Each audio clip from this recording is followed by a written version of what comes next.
Estamos falando sobre um tema, conhecendo o nosso inimigo. Vamos lá. Falamos já aqui e já está nas redes sociais, inclusive o pessoal aí para arrumar as redes sociais, todas essas mensagens que nós falamos aqui já estão nas redes sociais. Então na quarta, quinta-feira por aí já está entrando, né, Caião? Tá, ó, alinhadinho, ó, show de bola, parabéns, está tudo ali. Então se você quiser assistir um desses, a gente pregou sobre esses 3 temas já. Primeiro tema, que a gente falou sobre o que Satanás quer com você. Ah, pastor, eu sou cristão. Ouça essa mensagem. Ah, eu não sou cristão. Ouça também. Que você vai entender qual que é a estratégia de Satanás, o príncipe deste século. No outro domingo nós falamos sobre a produção da nossa carne. Foi muito importante.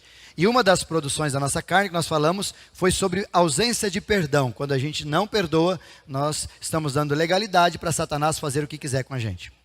A segunda, que foi domingo passado, nós falamos sobre perdão é esquecer, que também é alimento, mas a gente deu um pouco mais de amplitude para alguns irmãos que trouxeram algumas dúvidas, dificuldades sobre o assunto, e aí nós trouxemos aqui, foi um culto maravilhoso. Eu fiquei muito feliz com o que Deus falou com a gente nesse domingo passado. E hoje nós vamos falar sobre uma outra esfera de produção da nossa carne. A primeira foi a ausência de perdão. Hoje eu gostaria de conversar sobre uma outra esfera, e essa esfera é chamada família. Aqui eu queria que você entendesse algumas coisas a respeito de família, e antes da gente entrar precisamente no texto, eu quero convidar você a entender por que Satanás odeia tanto família. Por que você acha que Satanás não gosta? Briga. Livro de Efésios, capítulo 6, versículo 11. Por favor, André, me ajuda. Efésios 6, 11. A palavra de Deus diz assim, olha o que diz esse texto. Efésios, capítulo 6, versículo 11.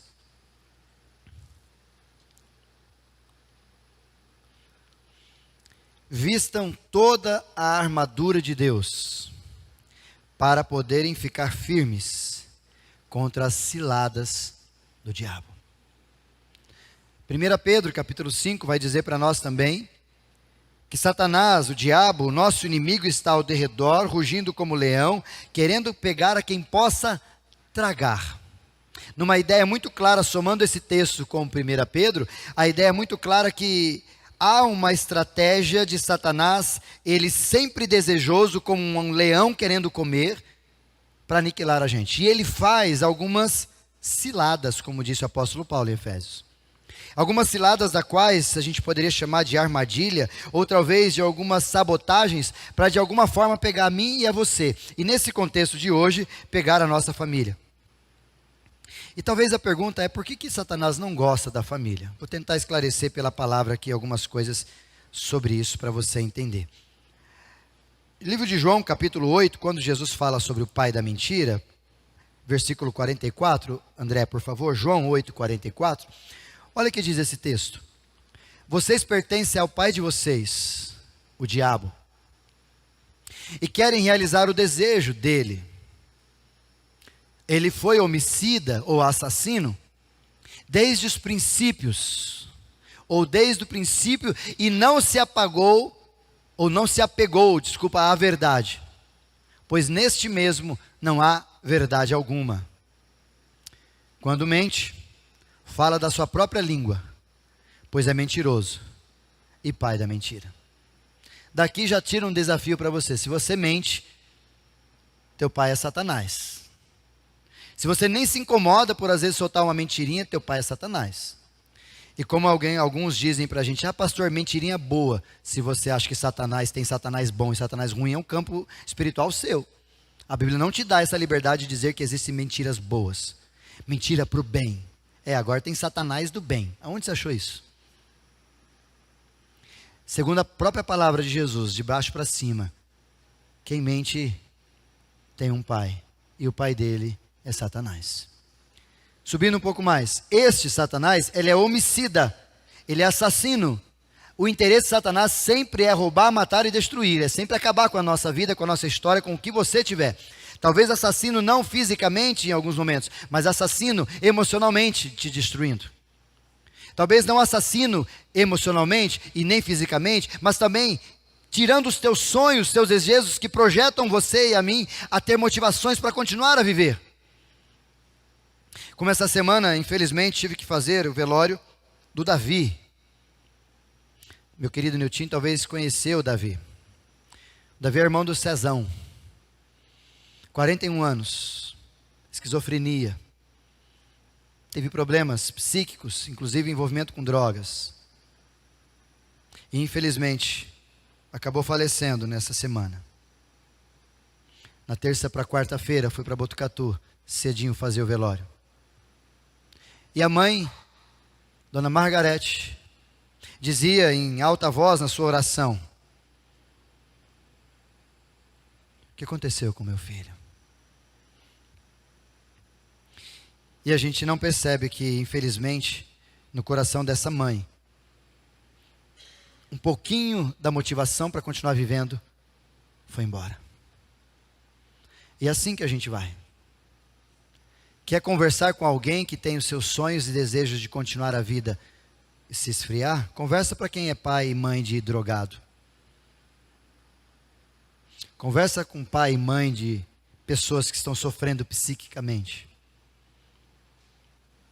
O que acontece é que Satanás vem produzindo todas essas artimanhas e estratégias por dois motivos. Primeiro, porque ele é a sua raiz, ele é assassino. E a segunda característica que eu acredito que é muito pertinente aqui também para nós, é por causa do seu objetivo natural de inveja. Já falei para vocês, mas eu quero relembrar, que inveja não tem a ver com a ideia e desejo de querer ter o que você tem. Isso é admiração. Cara, que sapato bonito. Vou comprar um desse. Ah, pastor, mas tem gente de olho gordo. Gente, tem gente de olho gordo, tem gordo de olho, tem olho sem gordo, tem... Esquece essas coisas, irmão. A palavra de Deus diz que aquele que está em Cristo, o mal, o diabo, não toca. Você para com essas tonteiras. Um dia nós vamos falar sobre isso, não é a hora, mas só abre aspas para você guardar. Mas a inveja, raiz de Satanás pela inveja, é porque ele não pode ter. E inveja é isso. Eu não posso ter o que você tem, então eu vou destruir, porque eu não tenho capacidade de conquistar o que você conquistou.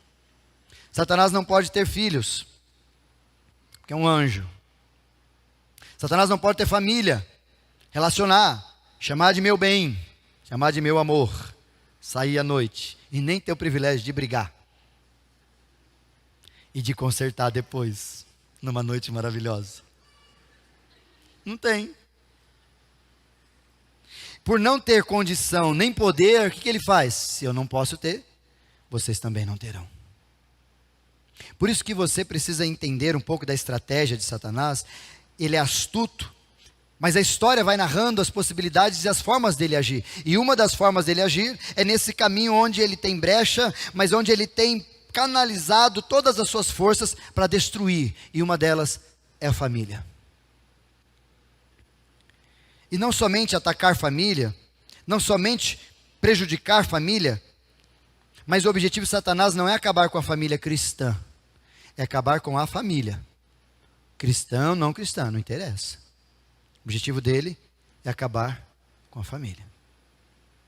E é tão interessante isso que, alguns anos atrás, vou citar dois personagens aqui, que talvez um deles você conheça. O nome dela é Kathleen Argen, uma médica de New Jersey. Ela matou o seu pai, de 92 anos, e sua mãe, de 86, asfixiado. E depois de alguns dias encontraram o corpo deles no quarto de cima, e ela vivendo normal na casa toda. Isso chama-se parricídio, onde os filhos estão matando os pais. Não é muito longe, você conhece Susana Rostoff, é assim mais ou menos o nome? Junto com os amigos e gente, juntou para fazer o quê? Matar os seus próprios pais. E isso tem acontecido por vários motivos, vários motivos.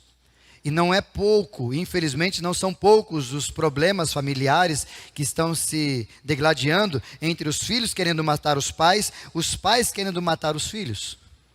Nos Estados Unidos aumentou assustadoramente os processos onde os pais estão indo pedindo para que haja intervenção sobre os seus filhos antes que os seus filhos lhe matem. É a humanidade. É o mais ruim de nós. Porque imagina você, filho, ontem nós falamos inclusive no nosso luau, foi um momento sensacional. Eu recebi mensagem do meu pai e da minha mãe hoje cedo, que eles já estavam dormindo. Não sei se você recebeu mensagem de quem você mandou ontem no luau. Para mim foi sensacional receber a mensagem do meu papai, da minha mamãe, do meu velho, da minha véia. Em lágrimas. Foi maravilhoso. Quem não foi, perdeu. Quem foi, entendeu. Como a gente tem desafiado a igreja a amar os nossos pais. Porque a cultura está na contramão.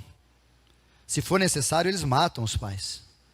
Talvez por causa de dinheiro ou qualquer outra coisa, eu não sei. E é engraçado que tem gente que fica mais tempo com a própria profissão, mas não tem o mesmo tempo com a própria pessoa que casou. Tem gente que fica mais tempo com um carro, mas não fica tanto tempo assim casado. Troca mais de casamento do que de carro. E parece que essas coisas, as famílias vão perdendo o propósito, as coisas não estão mais rolando. E os filhos dessas famílias desestruturadas estão também se perdendo nesse processo. Não querem mais casar. Hoje é uma avalanche de gente, não quero. E talvez você pergunta por quê? Ela talvez vai dizer, e eu já ouvi isso nos meus ouvidos, a pessoa dizendo, não, mas é por causa da situação, tal. Não é. É porque se ela olhar razoavelmente para a sua própria família, que o criou, desenvolveu, ela fala, não quero, claro que não, para quê? Só vou reproduzir, só vou continuar, só vou dar mais leva para esse processo. Não vou. Não querem mais casar. Não querem mais ter filhos. E o maior problema disso é que a mídia está do lado dessa desgraça. Está pronto aí o vídeo? Solta o áudio, abre o áudio primeiro aí, pera André, abre o áudio para mim, é isso. Cadê o Luiz? Luiz? Luiz? Luiz?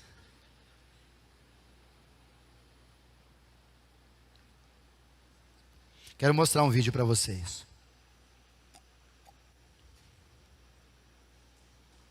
Só apaga a luz para a gente, André. Vai liberar o áudio lá para a gente, mas apaga a luz, por favor. Quero que você veja esse vídeo e assista, assistindo e ouvindo esse vídeo.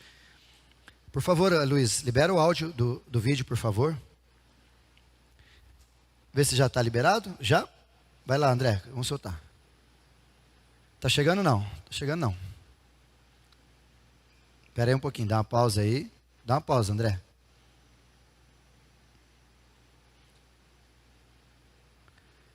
Eu preciso desse áudio aí, meu lindo. Veja aí.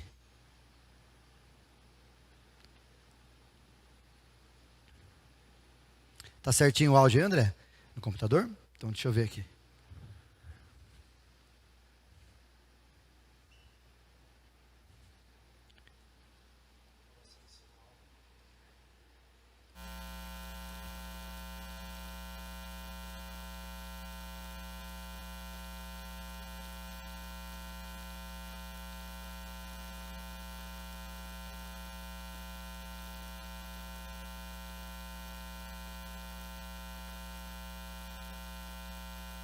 Na minha concepção, não existe forma revolucionária de fazer família. Tá saindo som não, meu querido. Ponto. Por quê?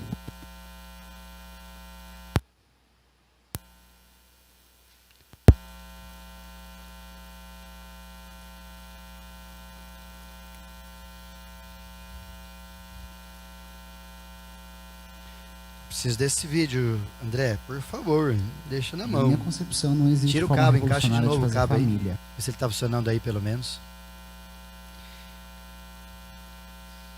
Quantos minutos ajustam ali? Antes de você ver esse vídeo, se você quiser até, Por quê? você tem ele na internet, é um vídeo público, por isso que não há problema de soltá-lo ali. A mídia está do lado. A mídia está do lado dessa desgraça para destruir a família. Por quê? Não estou falando nem de igreja, estou falando de família. Na minha concepção, não existe forma Agora saiu, revolucionária de fazer colocaram o cabo aí. família. Volta lá então de novo para mim, por favor. Escuta isso, querido. Na minha concepção, não existe forma revolucionária de fazer família. Ponto. Ergue o áudio do computador. Quando dizem pra gente, o movimento LGBT quer acabar com a família, o movimento LGBT é um movimento promíscuo, que defende o sexo desregrado, a gente entrou numa lombra dos 90 para cá de se colocar numa posição defensiva, de dizer não, a gente não quer destruir a família nenhuma, não. A gente só quer amar. Né? Ou não, a gente não tem nada a ver com promiscuidade, não. A gente até casa, a gente até tem filhos, a gente até constitui família. E isso é de um retrocesso político violento, que violenta inclusive a história de constituição do movimento LGBT na América Latina. Violenta a história dos ganhos e lutas feministas na América Latina. Então cabe a radicalização nossa também de afirmar com todas as letras o que é uma estratégia política crítica antissistêmica. Porque vocês querem destruir a família. Sim. Queremos. Não é? E se a gente não quer, não vai ser ameaça. Você ouviu? Você viu como é que tá por aí?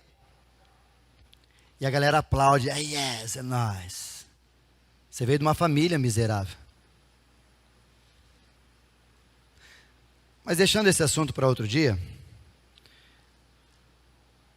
a mídia está forçando e apertando cerca das famílias com alguns aspectos. Primeiro, ideologia de gênero. Talvez se você é parceiro, é simpatizante por essa proposta, você precisa conversar comigo, mas me dê umas 6 horas para a gente conversar sobre isso. E eu não vou nem falar de Bíblia, se você quiser. Vou falar de ciência. E de livros que eu leio e que você precisava ler. Um outro problema é sobre o sexo sem compromisso desregado, que hoje está dando frutos para aborto. Outra ideia da mídia é estragar a família. Pode fazer sexo a hora que você quiser, com quem você quiser, não tem problema. Se passou do limite, aborta. Antes que você transite um pouco mais sobre isso, só para você guardar. Cuidado você que tem facilidade em entender isso. Quando você aborta, o próximo que virá no seu útero, vai vir a partir de um útero de sangue. Vai vir participativo de um útero de assassinato. Então você já sabe como é que ele está começando a crescer, não? Isso é muito sério com espiritualidade. E o terceiro é a banalidade dos divórcios. Você pode casar com quem quiser, não tem problema, faz. Não, beleza, casou, não deu certo, separa mesmo. Tudo narrativa do inferno. Tudo na narrativa do inferno.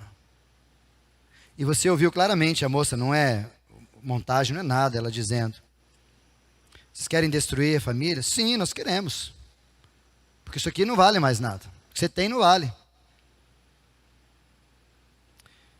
E a palavra de Deus falava sobre isso há muitos anos atrás. 1 Timóteo capítulo 5. Esse é o texto que quero que você grife na sua Bíblia. 1 Timóteo capítulo 5. E nós vamos entender, a despeito de toda essa briga que Satanás chamou um monte de gente, terceirizou, série de coisas, nós vamos falar sobre isso hoje, e vamos continuar esse tema outros dias, porque é importante. Mas hoje eu quero apenas apontar uns detalhes aqui sobre 1 Timóteo capítulo 5, versículo 8. Coloca para mim, André, por favor. Olha o que diz esse texto, 1 Timóteo 5, 8. Se alguém não cuida dos seus parentes, em especial da sua própria família, agora é para a igreja, Paulo falando à igreja, na pessoa de Timóteo, seu filho na fé. Se você não cuida da sua família, você nega a sua fé, e você se torna pior do que o descrente. O que Paulo está dizendo para nós, é que quando você não cuida da sua família, você se torna um renegado, um rejeitado. E você não se torna alguém descrente, você se torna um pior que o descrente. Você vai para a escala abaixo. Ou seja, o negócio fica pior do que você imaginava. E a grande questão sobre tudo isso é por que isso? E a palavra ali, quem não cuida, não é cuidar, e é muito interessante a gente ter essa palavra do cuidado, porque essa palavra cuidar não tem a ver apenas com a gente ficar assim, blindando, não, meu filho não pode sair, meu filho não vai para a escola. Não, essa expressão de cuidar, de estar atento, é você ter uma expectativa sábia de antemão prever os problemas que vão acontecer sobre a tua família. E é o que está acontecendo do lado oposto na nossa sociedade, inclusive nas nossas igrejas. Vários irmãos me procuram, casamentos me procuram, depois que o arroz queima. Já deu um jeito em arroz queimado, irmão? Quem é bom de faro, que nem eu, vai falar esse arroz que passou por uma queimadinha, vazou não? Ah, mas eu viro ele, bota a panela do outro lado, faz não sei o que, tiro, bota... Não dá, maninho, já foi, arroz queimado é arroz queimado. Você vai sentir. E muitas vezes chega para nós como pastores, chega nos lugares de tratamento com os psicólogos, psiquiatras, psicanalistas, chega já famílias com arroz queimado. Destruído, chega para pastor, não, é agora. Você não falou antes. Gente, como está difícil. Como está difícil cuidar de gente. E essa palavra cuidar no original, pronoiel, do grego, significa perceber de antemão o que está acontecendo com a minha casa, com a minha família. E é um verbo particípio do presente, ou seja, eu vou olhar, analisar e agir. É um verbo, onde eu vou olhar com muito cuidado e vou tomar todas as possíveis, necessárias atitudes para que aquilo não queime, para que o meu arroz não queime. Mas o que está acontecendo com a gente é que a gente não tem cuidado. A gente não está cuidando mais da nossa família. A gente está procurando cuidado, carinho, atenção e ajuda depois que o leite derrama, depois que o arroz queima, depois que há traição, depois que há agressão, depois que há um monte de coisa aí, corre atrás de pastor, de psicólogo, de psicanalista e dá um jeito. Quando eu ouvi dia desses atendendo uma pessoa, ela disse: pastor, o senhor precisa dar um jeito na minha esposa. Você acha que falar isso para mim, né? Eu falei: a esposa é sua, não casei com ela, se vira. Eu preciso dar jeito na tua esposa? O inverso também pode ser verdade. Pastor, você precisa dar jeito no meu marido. Eu. Estou tentando eu ser um bom marido. Está de brincadeira, né? Por que a gente tem cuidado da nossa família? 2 pontos para a gente refletir. Primeiro, porque a família é importante para Deus. Família é um projeto divino. A primeira família já foi a própria Trindade. Deus está sempre produzindo famílias. E inclusive nos Antigos Testamentos, você percebe, inclusive no Novo Testamento também, muitas palavras direcionadas, duras e abençoadoras. De um lado a maldição, do outro lado a bênção, para quem lida diferenciado com família. Honra teu pai e tua mãe, que será longo os seus dias sobre a terra. Ou seja, a única palavra, ou nas Sagradas Escrituras ali dos 10 mandamentos, que há uma promessa a partir da obediência. Família. Mas também no livro de Levítico, capítulo 20, vai falar também sobre maldição para aqueles que agregarem alguma coisa terrível sobre suas famílias. O que a gente precisa entender é que Deus ama, inclusive o Salmo 127 diz isso: se o Senhor não edificar a casa, em vão trabalham os que a edificam. Se o Senhor não cuidar da cidade, em vão vigia. Se o Senhor não estiver na tua família, tu está na roça. Porque se família é um projeto de Deus, você precisa chamar o profissional, que é Deus. E eu gosto muito de usar essa expressão de chamar um profissional, como meu querido Didi fala sempre isso para mim. Não sabe, não mexe, chama um profissional, né, Didi? Está na roça hoje. Ele fica falando para mim: pastor, só é pastor. Eu vou lá ficar mexendo nas coisas. Chama um profissional. Quem que deu a família para nós? Quem que instituiu o projeto família? Deus. A palavra de Deus está aqui. E por que a gente não corre atrás, não se desenvolve para promover esse crescimento, esse desenvolvimento para a minha família? A gente não faz. Por isso que se para Deus a família é muito importante, porque Deus criou a família, Ele me dá essa palavra de hoje: cuide da sua família, porque eu te dei, eu que te presenteei. Mas também você precisa cuidar da sua família pelo segundo motivo, porque a sua família é alvo prioritário de Satanás, e você precisa também saber disso. Satanás não tem alegria alguma em ver você feliz.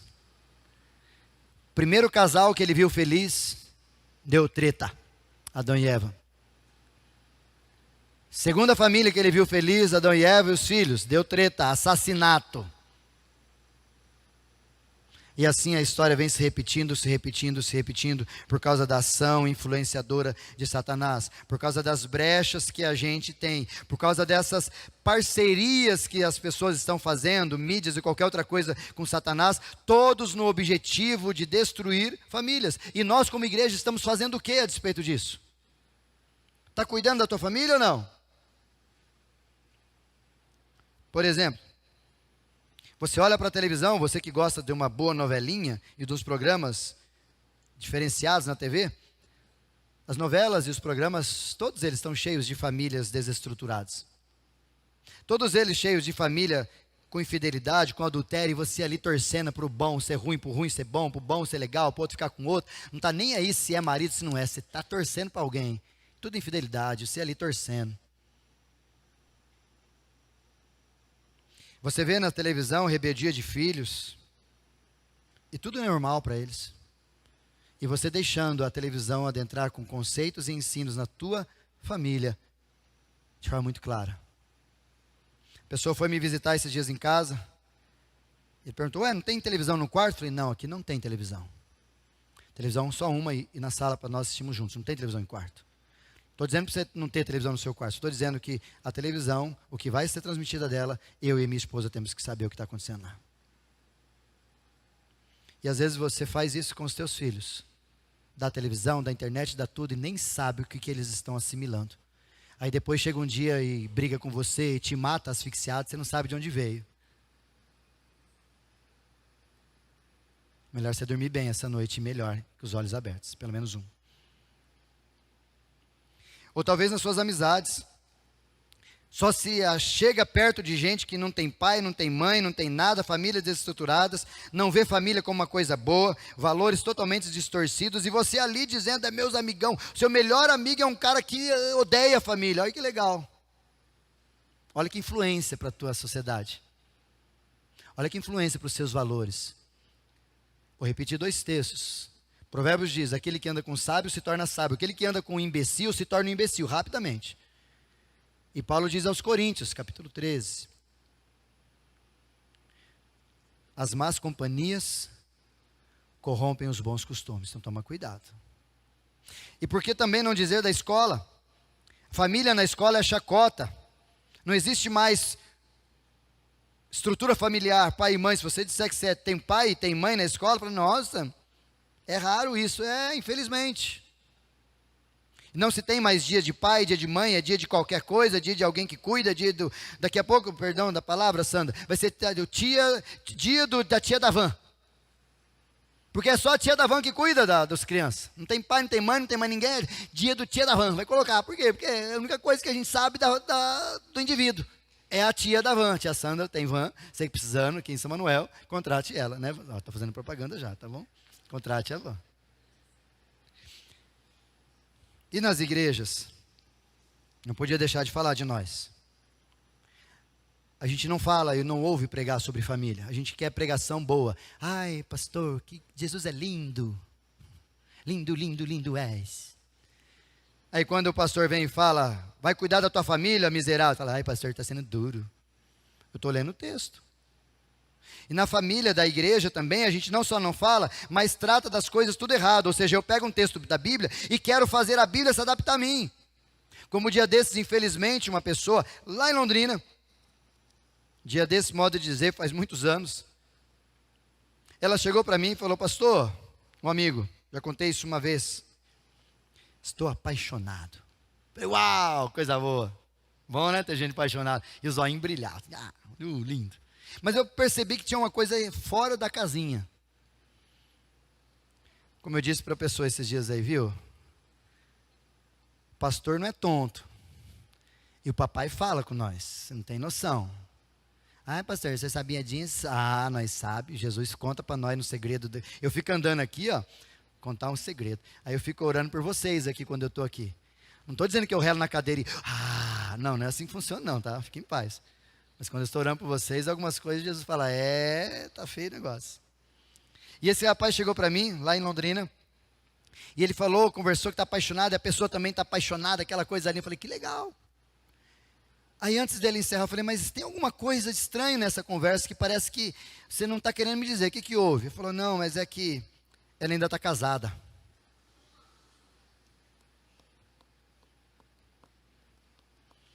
Eu olhei e falei, ele perguntei, como é que é? Então, ainda está casada, mas não está mais dormindo com ele. Ela dorme na sala e ele dorme no outro quarto, os dois separados, pastor, meses, não tem nem vida de casal. Eu ouvindo, quase querendo, pegar o kimono, a faixa. Ai, Jesus, eu ouvindo, ele falou, pastor, mas é verdade. E Deus tem confirmado isso no nosso coração. Aí que ele falou isso, eu falei, então tá bom, vamos ver o que Deus fala sobre casamento. Peguei a Bíblia e comecei tratando já desse assunto lá de trás. O lado mais duro, talvez. Quando em Levítico usou o próprio texto das 10 mandamentos, diz aquele que olhar para a mulher do outro. Isso aqui está errado? Não, mas é que as coisas mudaram, os tempos mudaram. Aí fui para outros textos um pouco mais para frente, dos profetas, fui um pouco mais para frente, aí ele me levou inclusive a Jesus, como muitos de nós levam. Quando quiseram julgá-lo, fala, pastor, o senhor está me julgando, como assim? Ela não ama mais ele, eles não estão mais vivendo, e logo, logo a gente vai estar junto, Deus está confirmando isso com a gente. E ouvindo tudo aquilo, eu falei, então tá bom. Quando eu me cansei, disse para ele, querido, você não veio aqui ouvir a palavra, você veio aqui achar que eu vou chancelar a sua miserável atitude, e eu não vou fazer isso. Terminei aquele bate-papo, nem orei. Porque se eu orasse, eu acho que eu ia pedir para Deus levar ele embora ali, nos meus pés. Então, melhor não orar. Não orei. Acabou o nosso assunto, ele foi embora bravo, chateado, não mais voltou para a igreja. Aquela moça, de fato, se separou do rapaz. O rapaz foi embora, não tinham filhos. Esse rapaz acabou casando com essa moça, os dois livres e impedidos na cabeça dele. Ficaram 2, 3 anos juntos, tiveram um filho e se separaram depois. Deus quis isso? Da onde vem isso? Da falta da igreja dizer que isso está errado. Da falta de você, ou eu, ou pastores, ou irmãos, olharem para a palavra de Deus e falar o que está acontecendo com a Bíblia, e dizer, e eu sempre vou dizer isso, talvez você não goste, talvez desses meus tipos de comportamento, de dizer a verdade ao teu coração, mas eu prefiro que você ouça a verdade e depois você fala, poxa, ainda bem que ele me disse, do que você olhar para mim e depois falar, por que você não me avisou? O livro de Ezequiel fala sobre isso, quando ele vai falar sobre os atalaias. E esses atalaias, a quais eles chamam, é aqueles homens que ficavam nas torres, como talvez num lugar desse, e quando chegava o inimigo, ele tocava uma trombeta para avisar, tem problema, se ajuste, se cuide. E esse é o papel do pastor, do profeta, do homem de Deus, da mulher de Deus, daqueles que alertam. E se eu não alertar, segundo Ezequiel, a hora que os homens vierem e eu estiver dormindo, ou não está nem aí com os caras que vierem para cá, e eles tomarem e matarem os meus, o sangue deles será cobrado de mim que eu não anunciei a verdade, ou não toquei a trombeta. Por isso que eu quero que nenhum sangue de vocês seja cobrado de mim, por eu te dizer a verdade. Eu tenho mais medo de Deus do que da tua cara feia. Vou repetir para você não esquecer. Eu tenho mais medo de Deus do que da tua cara feia, quando eu te disser a verdade. Porque o grande problema da igreja, da sociedade, gente, falar coisa errada, a moça falar lá, ou qualquer um falar essas besteiras, não tem problema, pode falar, é deles, é pecado, é deles, não adianta aguardar coisas maravilhosas se quem não tem Deus, é isso, é fruto deles. Mas agora da igreja, de gente crente, gente de Deus, que já teve uma experiência com Jesus, umas besteiras dessa está de brincadeira. Divórcios têm acentuados dentro da igreja. Conflitos, separações, problemas, tudo tomando conta da igreja. E eu quero deixar apenas um desafio para você. Como que você deve cuidar da sua família? Como cuidar? Um só que eu quero que você guarde. Nas outras vezes, de novo voltar a esse tema, nós vamos falar sobre alguns deles específicos, mas hoje é só um, para a gente encerrar. Provérbios 24, por favor, André. Versículo 30. Talvez você nunca tinha pensado nessa expectativa que Deus nos levou a pensar hoje. Primeiro desafio que eu quero deixar para você e o único dessa noite. Como cuidar da sua família? Primeiro, não sendo preguiçoso. Vamos ler o texto? Provérbios 24, versículo 30. Passei pelo campo do preguiçoso, ou seja, até preguiçoso tem campo, então não fica em casa. Tem campo, tinha que fazer alguma coisa no campo, mas não fez. Pela vinha do homem sem juízo, o preguiçoso é sem juízo é preguiçoso. Pode prosseguir? E havia espinheiros por toda parte. O chão estava coberto de ervas daninhas. E o muro de pedra estava em ruínas, ou seja, não houve cuidado. Vou continuar. Observei aquilo e fiquei pensando. Olhei e aprendi uma lição. Vou dormir um pouco, você diz. Vou cochilar um momento, você diz. Vou cruzar os braços, você diz. E vou descansar mais um pouquinho, você diz. Mas a pobreza lhes sobrevirá como um assaltante, e a sua miséria como um homem armado. Esse texto, o próprio sábio, não está falando sobre vinha, sobre plantação. O que ele está falando é sobre gente que é preguiçoso para cuidar daquilo que deveria cuidar. Por exemplo, da sua família. Gente que não esboça cuidado, atenção, entendimento, não busca nada a despeito de fazer isso. Não investe dinheiro em carro, mas não consegue investir dinheiro para sair com a sua esposa. Investe dinheiro em uma série de coisas, mas não consegue investir em dinheiro numa situação. Até esses dias, pastor, eu não vou muito a acampamento de casais, porque vocês ficam falando e a gente vai ficando meio assim, naquelas coisas de casal. Não, eu só estou trazendo à luz os problemas que você tem, que coloca embaixo do tapete. Só isso que a gente faz. A luz só revela as tuas trevas, só isso. Então, encontro de casais, deveríamos todo ano, várias vezes, inclusive talvez todo mês, para descobrir que a gente pode melhorar no casamento, na família. Por exemplo, o tanto que você tem de investimento, já que você não é tão preguiçoso como a Bíblia está dizendo que nós somos. Qual a última vez que você leu um livro sobre entendendo a mulher casada? Em homens. Hein, maridão? Que dia que você leu um livro sobre família para ser um melhor marido para sua esposa? Qual foi o último que você leu? Seu pangaré. Vai começar o curso aí, pastor, já estou me inscrevendo. No mínimo, né? Depois de um sermão desse. Mas vocês também, mulheres, qual foi a última vez que você fez isso? Que você leu um livro? Que você olhou para si mesmo e falou, eu preciso melhorar a despeito de tudo isso? Qual foi a última vez que você olhou para a situação e falou, poxa, nós precisamos dar um jeito? Qual foi a última vez que você olhou para o teu casamento, para a tua família e disse, eu tenho que parar de ser preguiçoso, investir meu tempo naquilo que tem valor, minha família, presente de Deus para mim? Por exemplo, o mesmo sábio faz uma mesma tratativa disso lá em Provérbios, capítulo 6, por favor, versículo 6. Provérbios 6, 6. Observe a formiga, pangaré. Ah, escreveu preguiçoso, aqui eu leio pangaré. É a mesma coisa quase. Reflita nos caminhos dela e seja sábio, ou seja, observe, dá uma olhada que eu vou te ensinar. Para você aprender. E sábio não é aprender com os erros. Isso é o inteligente. Sábio é aprender com os erros que as pessoas mostram e a gente percebe que o negócio está errado. Então você pode ser sábio na vida. E o que ele ensina para a gente, André? Ela não tem nem chefe, não tem supervisor, não tem governante. Ou seja, não tem ninguém mandando fazer as coisas. Não tem pastor. Vai comprar, vai fazer. Não tem, eles não têm nada. Pode deixar lá por enquanto, né? Não tem ninguém que fica ordenando, não tem supervisor que fica vendo se tal ou não. Não tem. Talvez assim, tratando para o casamento, as formigas, as casadas, os relacionamentos, as famílias que parecem com formiga, não precisam ir na igreja para ficar cuidando da sua família. Não precisam de um supervisor, de alguém ficar incomodando eles para cuidar da família. Não. O que elas fazem, André? Por favor, versículo 8.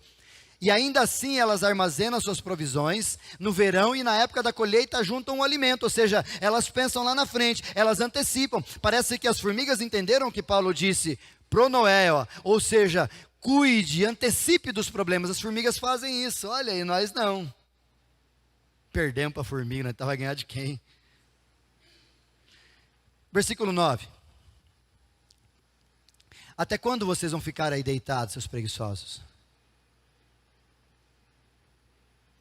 Quando vai se levantar do seu sono? Quando você vai acordar? para olhar para a tua casa e perceber que ela está indo para ruínas, que o teu arroz está queimando? Quando você vai fazer isso? E ele diz esse alerta, o sábio, dizendo, acorda logo, porque se você não está cuidando, Satanás está produzindo um monte de ideias e vai destruir você. Você é presa fácil, enquanto você está ali descansando, como diz o antigo texto, 24, relaxando e tal, Satanás está, trabalhando e você está fazendo nada. Mas o que vai acontecer? Tirando uma sonequinha, cochilando um pouco, cruzando os braços. Vamos traduzir isso aí para o casamento, para a família? Em vez de conversar, cada um segue a sua vida. Cochilando um pouco, ou seja, tem problema, você sabe que está errado, ela sabe que está errado, mas ninguém quer se reconciliar.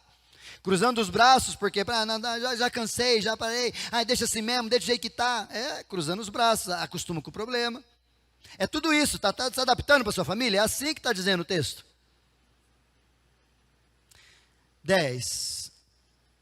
11, a sua pobreza o surpreenderá como um assalto. Numa outra tradução, talvez trazendo para a nossa família, está dizendo, do nada, tua família vai para o brejo. Mas não é do nada. Num roupante, num momento você fala, gente, mas como isso aconteceu? Onde foi que eu errei, Jesus? Como eu gostaria que passasse vídeos assim. Melhor, como eu gostaria que você chamasse seu pastor. Falar, onde que eu errei? Falar, aquele dia lá, você lembra? Então, nós avisamos aquele dia, aquele ano lá, vamos falando tudo. Mas como eu não sei de nada da vida de muita gente, vai acontecer. A sua necessidade sobrevirá sobre ti, como um homem armado que chega. Em outras palavras, o que o sábio está dizendo para nós é assim.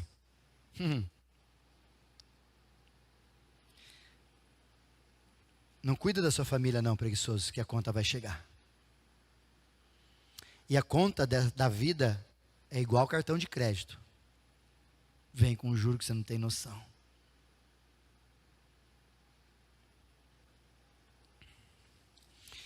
Por isso, queridos, família requer esforço.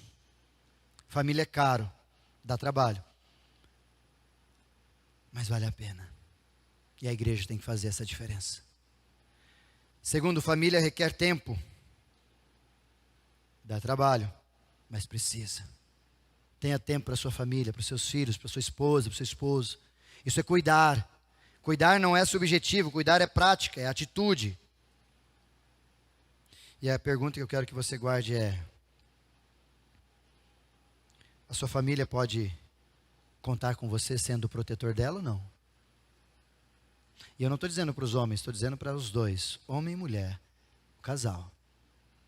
Sua família pode contar com a sua proteção? Pastor, eu não casei ainda. Então você já sabe como é que funciona casamento, então aprenda para entrar no negócio certo, do jeito certo. Agora, se for para entrar para casar de qualquer jeito, além de nem me chamar para fazer seu casamento, casa não, casamento é coisa para gente grande. Criança não casa, moleque não casa. Nossa, é duro isso. Não, é bíblico isso. 1 Coríntios capítulo 13, Paulo dizendo, quando eu era menino, deixei as coisas de menino, e agora me tornei gente grande, por isso que ele casa. Então, se você ainda não entende isso, e todas essas destroços aqui que a gente apresentou, não te incomoda tanto, é sinal que você não está na hora de casar. Ou talvez é sinal que você não está preparado para nunca mais ter alguém perto de você e chamar de esposa ou de marido. Porque se você for na proposta do mundo, fique em paz. Não tem problema não. Cada um casa do jeito que quer, com quem quer, como quer, enfim, casamento está aí. E é engraçado, antes de ouvir, refletir e agir, que é muito interessante. Você vai tirar Você chega no governo, Niltinho, vou usar você de novo, tá, meu lindo? Chega no governo e fala, eu quero ser polícia, né? Quero ser capitão, quero ser tal. Ele vai falar para você, tá bom. Já é. É assim que acontece, Niltinho? Não, você vai fazer prova para ver se você é apto a começar. Se você passar, você começa. Aí você vai fazer o quê? Aula. E alguns não passam, volta. Aí você vai de novo passar para o processo. Até a hora que chega um tempo aí de uns 6, 7, 8 anos, mais ou menos. Chegar lá e falar, agora você é um Um policinha. Nada contra a policinha, tá? Me perdoe. Aí você vai começar a sua jornada, agora nós estamos começando. Vamos lá. Ou talvez, não, polícia não, pastor, vamos mudar. Pastor, eu me sinto médico. Quero ser médico. Tá bom, tá aqui sua carteirinha de médico, assim funciona? Imagina chegar lá, quantos anos você fez de curso de medicina? Não, eu quis me sentir médico e eles me deram liberdade para ser médico. O governo não faz isso. O governo, você quer ser médico, ele vai falar, você vai fazer vestibular. E se passar, vai estudar uns 6, 7, 8 anos. E se conseguir no final, vai fazer provinha, não sei o que. Aí eu te dou. Aí você vai falar, eu sou. E agora para casar, você chega lá, eu quero casar. Tá bom, com quem? Com ela, assina aqui, tá, beleza, tá casado. Você acha que eles estão preocupados com você ter um casamento bom? Eles querem que você seja um profissional bom. Eles querem que você se torne um ótimo profissional. E bom que seja, tá certíssimo. Mas a palavra de Deus quer insistir e ensinar a mim e a você. Casamento bom? Quer aprender o que é casamento? Ó, é isso aqui. Ó. Por isso eu quero parafrasear antes de ouvir, refletir e agir. Ou a tua família vai te afastar desse livro, ou este livro vai afastar as coisas da tua família. É você que decide. Semana que vem nós vamos falar sobre um outro problema. Esse é sobre preguiça. Não seja preguiçoso para aquilo que você deveria cuidar. Ouvir, refletir e agir, e a gente encerra nosso culto. Estamos em guerra. Você acredite ou não, as famílias estão em perigo. Segunda verdade para você guardar: se você não cuidar, o diabo vai tragar e a sociedade vai educar a tua família.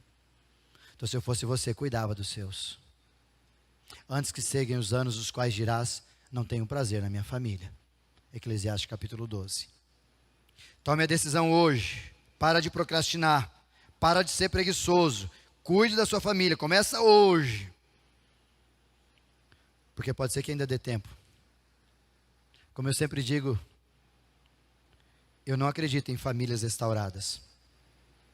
Eu acredito em vidas restauradas. Homem restaurado, mulher restaurada, esposo restaurado, esposa restaurada, que restauram famílias, que restauram casamento. Por isso Deus ama a sua família, mais do que você imagina. E eu gostaria muito que daqui você saísse nessa noite, amando um pouco mais a sua família e desafiado a cuidar dela. Deixa de ser preguiçoso. Pastor, como eu posso cuidar da minha família? No mínimo, começando a orar por ela. Segundo, começando a ficar mais perto dela. Vamos lá? Terceiro, talvez, levando os seus filhos a conhecer um pouco mais a sua família. Levar os seus filhos a conhecer um pouco mais Deus. Levar a sua família a conhecer um pouco mais Jesus. Semana que vem nós não vamos falar sobre família, vamos dar uma pausa, vamos falar sobre Páscoa, semana que vem na outra. Mas na segunda semana, terceira semana de abril, nós voltamos. Eu quero falar da segunda forma de você pode cuidar da sua família. A primeira é não seja preguiçoso. A segunda é para daqui 15 dias. Se você quiser aprender, venha. Quero convidar você a ficar em pé. Encerrando o nosso culto dessa noite. Tem uma canção muito bonita que eu gostaria de convidar para a gente cantar junto. E é uma canção que vai falar sobre a nossa oração. E eu quero desafiar você, a primeira coisa que você precisa fazer hoje.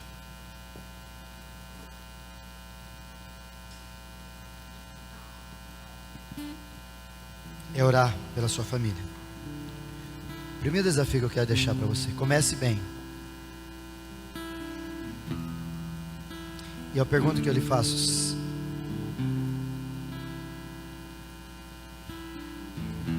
mulheres, os teus maridos te veem orando? Aquela mulher virtuosa de Provérbios 31, no versículo 17 exato, vai dizer assim: essa mulher era sábia e não era preguiçosa. Homens, as mulheres veem vocês orando? Vou melhorar. Os teus filhos veem você orando? Vou piorar. Vocês oram juntos? Ah, pastor, eu peço, mas ele nunca vai, nunca tem tempo. Então exija compromisso do teu homem. Ah, eu peço, mas ela nunca vai. Amarra. A responsabilidade espiritual da sua casa é dos dois. A mulher edifica e o homem conduz. Então, por favor, tome consciência e para de ser preguiçoso. Comece a orar. Quando Josué disse, eu e minha casa serviremos ao Senhor, não está dizendo que assim, ó, nós é do lado direito, nós é do lado esquerdo, nós é legal. Não, ele está dizendo assim, nós em casa temos atitudes de quem serve ao Senhor. E eu quero desafiar você a começar a ter atitude hoje, orando pela sua família.